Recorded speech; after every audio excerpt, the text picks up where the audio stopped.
Thank you for being a part of our pathway called Equipped Sent. We're looking at the life of several different characters in the Bible, and the next one is John the Baptist. Now, just one little tidbit before I tell you one other thing is that the reason we're called Baptist has nothing to do with the fact that John the Baptist was called John the Baptist. Now, we think about being Baptist, we're called Baptist because of the same reason. He baptized and we baptized, but that's where the connection ends. Now, we think about John the Baptist, though, and John the Baptist was a man who grew up in the house of a man named Zechariah, who was a priest. And even his mother, Elizabeth, she was a descendant of the ancient priest named Aaron, who was Moses' brother. Now we think about all of that, and one of the significant tidbits about John the Baptist's life is that even though he grew up in this household, he was a man who rejected all those things. So just kind of think about this for a moment. You probably have heard of the Pharisees and the Sadducees.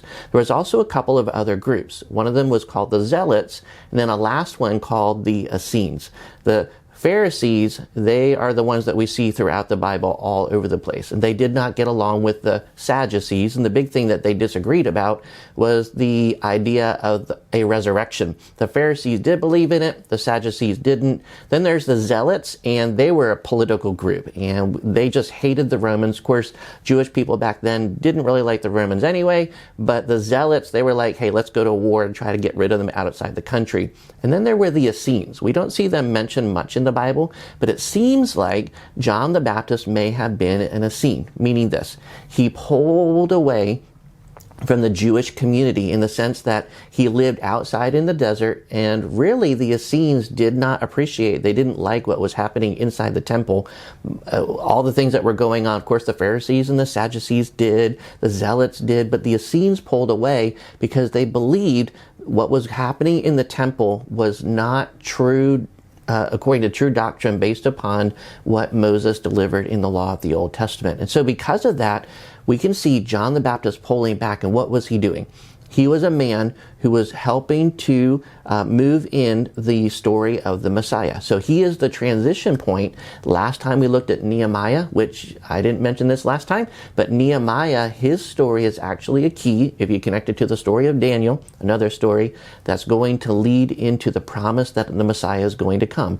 Well, the Bible says that the Messiah is going to come, and before him was going to be somebody who would establish that way. Who is that way? Well, that is going to be John the Baptist. So we see his story. He pulls out and he's trying to remind people, hey, there's all kinds of things that are not right now. How is it going to be made right? Well, the Messiah is coming. So let me just encourage you. We think about John the Baptist's story. Everything's not right. And probably as you look at your life and our world, everything's not right. But our calling in life is to be like John the Baptist, to remind everybody else that everything will be right when the Messiah comes. So God bless. I hope that you'll enjoy this and can keep on taking steps as we go through our pathway called Equipped Sent.